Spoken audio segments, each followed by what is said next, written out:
sempurna dalam praktiknya haji mencerminkan kesatuan antara ibadah dan spiritual yang keduanya, saling melengkapi untuk mencapai kemakburan. Yaitu satu, syarat sah dan hal membatalkan ibadah haji. Syarat sah haji antara lain beragama Islam, balik, berakal sehat, merdeka, dan mampu istihad. Sedangkan syarat pelaksanaan meliputi ihram, pelaksanaan rukun serta menjaga larangan ihram seperti memotong rambut, memakai wangi-wangian, atau melakukan hubungan suami istri sebelum tahallul. Imam Al-Ghazali Said pada tahun 2017 menekankan bahwa pelanggaran terhadap larangan ihram tidak hanya berdampak pada aspek hukum fikih, tetapi juga menodai nilai spiritual ibadah haji. Haji sejatinya adalah bentuk kesucian total, baik dalam perilaku, ucapan maupun niat. Yang kedua itu rukun dan wajib haji. Rukun haji adalah unsur pokok yang harus dilakukan oleh setiap jamaah. Apabila salah satu diantaranya ditinggalkan, maka hajinya tidak sah. Rukun haji terdiri dari 6 hal, yaitu niat ihram, wakaf di Arafah, tawaf, sa'i, tahallul, dan tertib. Begitu pertama niat ihram, yaitu memasuki keadaan suci dengan niat untuk menunaikan ibadah haji. Rasulullah SAW yang bersabda, "A'udzu billahi minasyaitonir rajim. Bismillahirrahmanirrahim.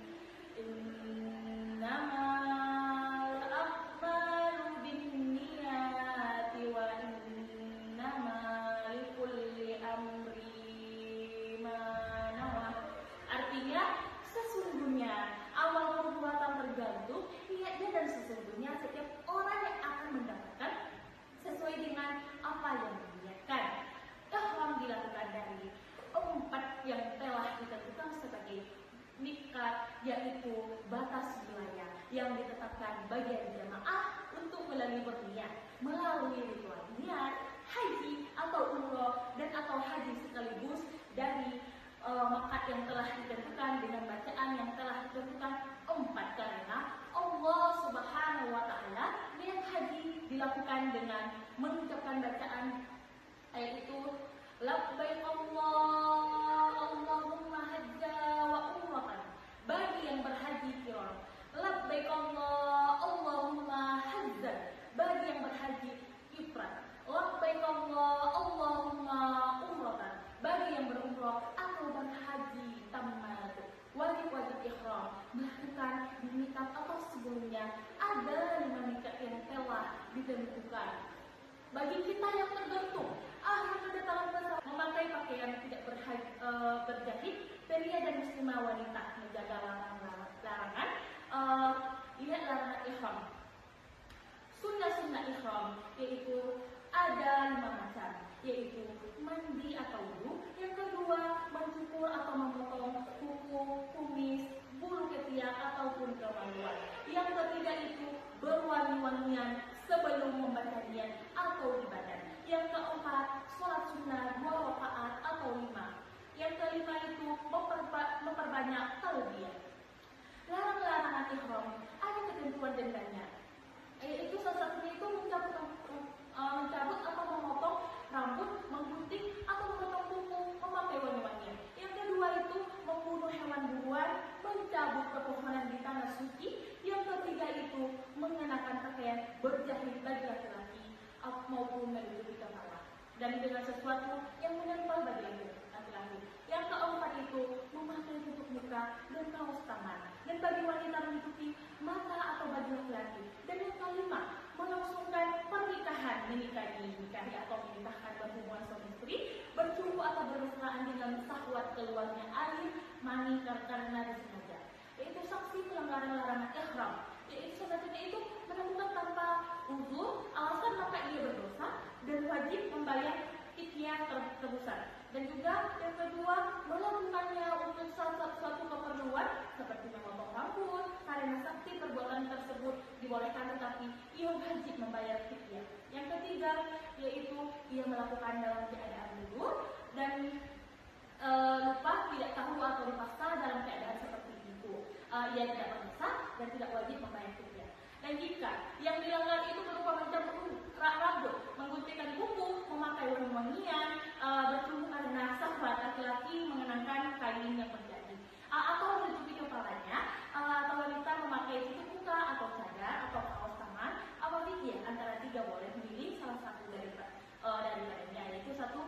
membeli kambing untuk dibagikan kepada orang-orang fakir miskin, dan ia tidak boleh memakan sesuatu pun daripadanya. Yang kedua itu memberikan makan 6 orang miskin, masing-masing setengah sah makanan, setengah sah lebih kurang sama dengan 1/25 kilogram. Yang ketiga itu berpuasa selama 3 hari di tanah suci dan 7 hari jika kembali ke negara asal. Yang keempat, jika yang dilakukan adalah larangan, juga yang kelima, melamar atau melangsungkan pernikahan tidak ada ketepatan. Yang keenam, membunuh bintang atau burung darat dengan memotong hewan, yang dibunuhnya kambing atau dengan kambing. Yang ketujuh, bersetubuh, dan ia adalah larangan yang paling besar.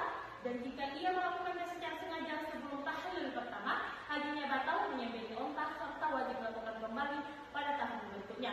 Dan jika dilakukan setelah tahlil pertama, maka dendanya adalah memotong kambing jumhur ulama. Yang kedua itu, wukuf di Arafah adalah inti dari ibadah haji Rasulullah SAW.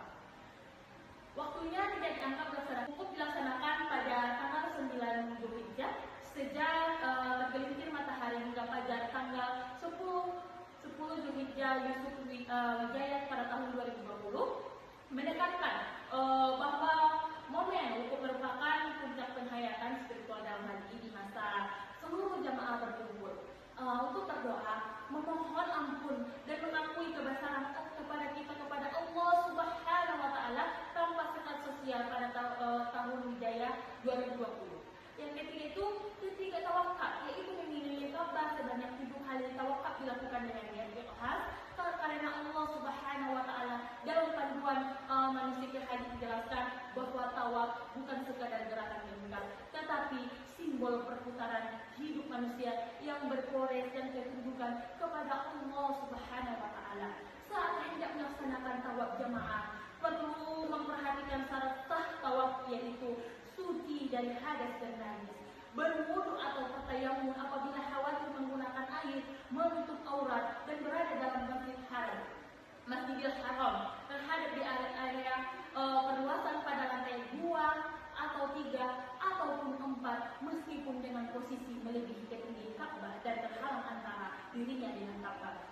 Itu mulai dari Hajar Aswad, dan Ka'bah berada di sebelah kiri, dan di luar Ka'bah tidak di dalam Hajar Ismail, mengelilingi Ka'bah sebanyak 7 kali putaran. Ada 4 macam tawaf, yaitu tawaf kudum, yaitu tawaf selama datang. Tawaf ini hanya berlaku bagi mereka yang melakukan haji ifrad. Yang kedua, tawaf ifadah, yaitu tawaf rukun atau haji atau umroh. Dan yang ketiga, tawaf sunnah, yaitu tawaf yang dilakukan kapan saja bila mana ada peluang.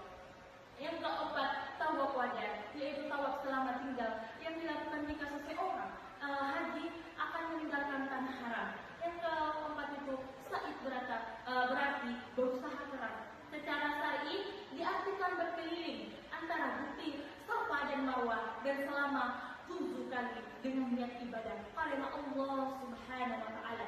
Syarat-syarat sa'i yaitu 1. Wudu sebagai tidak mengharuskan. Yang kedua, 7 putaran. Yang ketiga, dimulai dari Safa dan berakhir di Marwah. Yang keempat, arah yang benar, sunnah sa'i. Yang pertama itu salah satu poinnya, yaitu saat memulai dengan menghadap Ka'bah, melambaikan tangan sambil membaca Bismillahi abdahu bima ba'dallaha wa rasulullahu bihi. Dan yang kedua itu mulai berjalan sambil membaca Inna Safa wal Marwa min syahrillahu faman hajjal baita aw tamara fala junaha alaihi an safahwa bihima penmatwa harina finna husaqirun alim. Dibaca setiap mendekati Safa atau Marwah. Yang ketiga, berlari-lari di antara 2 lampu pijar bagi pria. Dan yang keempat, memperbanyak doa, zikir atau bacaan Al-Quran. Yang kelima, mengakhiri dengan berdoa menghadap Ka'bah Zohir atau Arifin pada tahun 2019. Yang kelima itu tahallul, dan tahallul adalah